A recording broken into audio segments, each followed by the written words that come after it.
Hey, Duncan. I want to ask you a few questions about what happened yesterday with your former organization. Just maybe your initial thoughts on, the report that came out and the action that was taken, with Stan Bowman and the organization. Yeah, well, I think first of all, your thoughts go to the person that was affected by this, and obviously it took a lot for him to speak out and make this, bring this forward. So that took a lot of courage, and the thoughts immediately go to him on what he had to endure at such a young age in his career. I feel terrible about that. It's still it's not easy to see what's happened, I guess, yesterday, regardless of everything. I mean, my memories of being there in Chicago, especially at that time, for me, it was the players in that room. It was a special group. It was a championship team. So in that sense, it's too bad that happened, but the important issue is obviously for the person that it was affected by. There have been lots of discussions about who knew what at what point. What can you tell us about your knowledge of the situation, during that Stanley Cup final, and what did you know about these allegations and when? I didn't know anything. My time at the, in those playoffs, thinking back, my whole focus was right in the moment, doing what we had to do as a team, as a group, and as one of the leaders on that team. We had many leaders, and our focus was trying to win hockey games and win in the playoffs. And I know there was talk that players knew, and maybe some guys did know, but not everybody knew. And maybe that's hard for people to understand, but that's the truth. Not everybody knew, and I didn't know what that was happening, and that those things happened to that person. One of the suggestions that was made was that there were homophobic slurs and taunting that took place out on the ice at practice. And I understand that black aces don't always skate with the main team. But in your time, do you recall any of that happening on the ice or hearing any of that stuff? Not at all, no. Never heard one guy say that. Never in practice, nothing. I heard that too, just what you said, but I'm not sure if that was years after that he had to deal with that or what, but never heard that for the rest of that season or seasons after that. Two of your teammates, Nick Boynton and Brent Sopel, and I think we're both on record saying that everybody knew. And then in the report, it said that they couldn't bid more details on that, but there was a specific time about the ensuing training camp, and at that time, and it talked about the leadership group, which obviously you were a part of. So you're saying nowhere in you never heard that stuff as a part of the leadership group in the future of a teammate being harassed or joked about? When after the season, the next year, I guess the talk was I questioned why he wasn't around anymore, why Brad Aldridge wasn't there anymore, and then I was told that it was because the NHL the schedule was too much, so he went to college. I found it odd that he was on a championship team, but it is a tough schedule with lots of travel and tiring, so I thought each to their own. Did you ever have any awkward interactions with Aldridge yourself? Did you ever see anything from him that was off base? No, not at all. I mean, seemed like he was a nice guy. To be, those are my interactions. He was a video coach. I didn't really have a whole lot of interaction with him in the first place.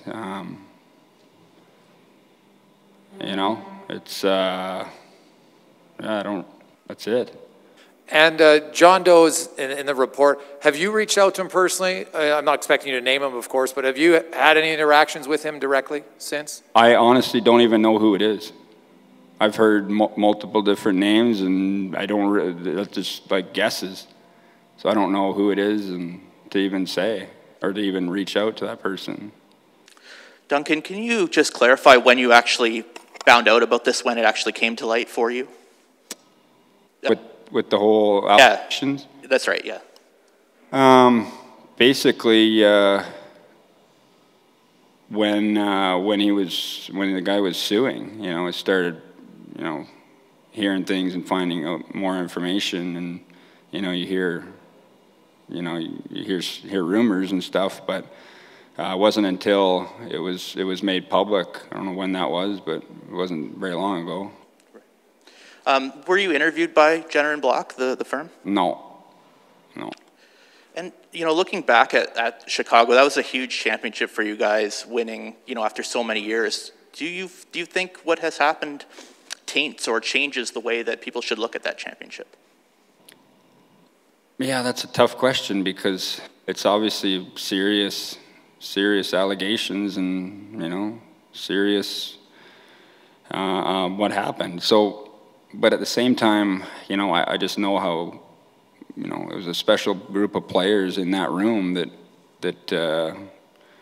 battled and competed and deserved that championship. So, in that sense, for me, it's I guess it's tough to see that, but I guess people have to form their own opinions and thoughts on it. But to me, it's a championship team, and it was a special group of players to be a part of. Duncan, we're obviously looking at all these sorts of things 10 years later a lot differently than we did 10 years ago. The Blackhawks have said we didn't handle this right. Dave Tippett just sat there and said, hey, probably people would do things different if they could do it again. As a leader on that team, you're a veteran guy now, you've been through a lot. Is there, should players, like, if you could speak to a 10 years ago, 28-year-old Duncan Keith, would you tell him to handle it differently? Would you hope he handled it differently?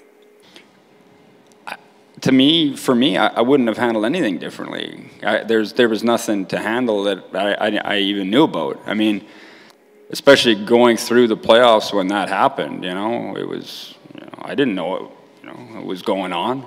So, I mean, if it happened now and it was something that I was made aware of, for sure, you have to say something. There has to be something done. It's obviously unacceptable, and it's brutal what that guy had to endure and deal with, and probably still deals with today.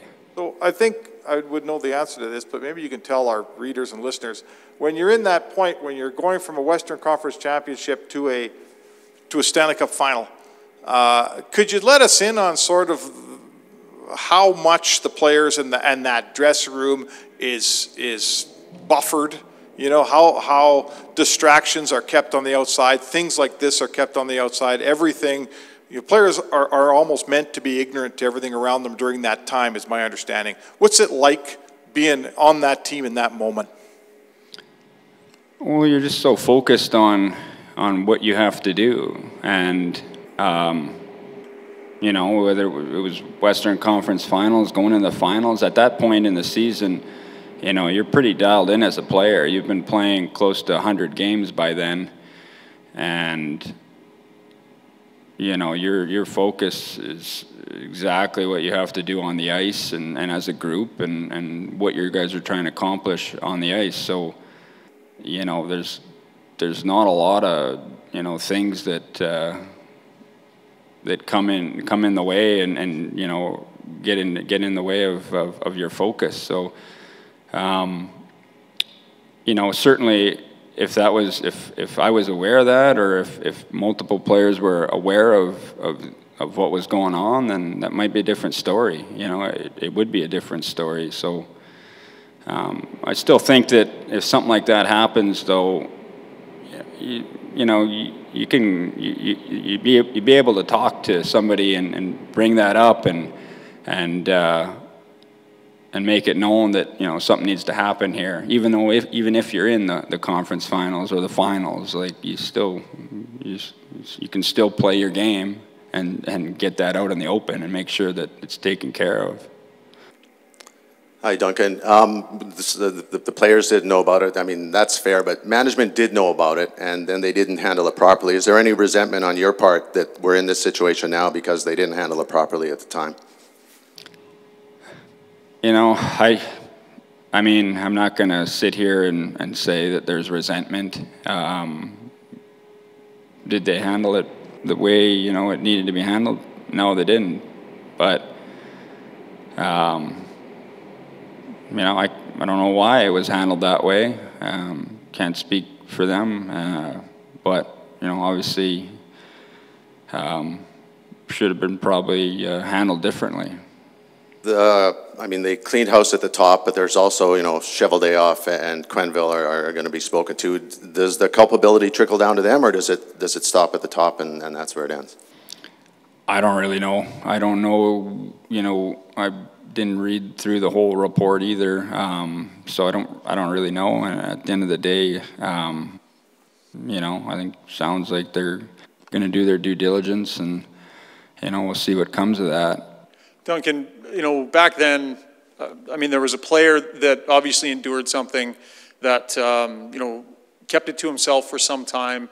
I wonder if, you know, in today's NHL, if players can be made to feel more comfortable to come forward with this sort of thing. Is there something that can be gained from all of this in terms of an understanding that these things need to come forward and everybody needs to feel more comfortable than maybe they have in the past?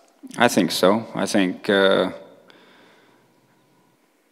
sure. I mean, I just think that in general, just, you know, speaking about it now and talking about it, and the more it's talked about, it's out in the open, I think that that's a step for people to feel comfortable, not just hockey players, but people in general who've had to deal with sexual assault.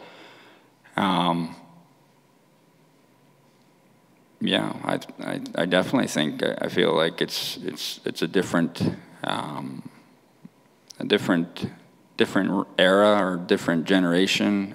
It feels more like more open and more, you know, guys are, you know, having said that, I don't know, you know, like, you know, you'd hope that that would be the case, that somebody would feel comfortable, but, you know, I don't really know. One last one for me, Duncan. When you in the report, they talked a lot about John Doe and Black Ace #1, about how, you know, there were certain jokes mentioned. Like, did you have any inkling that Aldrich was, you know, I think that, you know, a creep or pervert were some of the terms used in that? Had you heard of any of those rumblings over your time? No. I mean, he was out. He seemed like a normal guy, you know. He seemed like you know, obviously, yeah, I mean, obviously he wasn't. He you know, he did some horrible things to people, and but never thought anything like that. I think we'll stop it there. All right, thanks.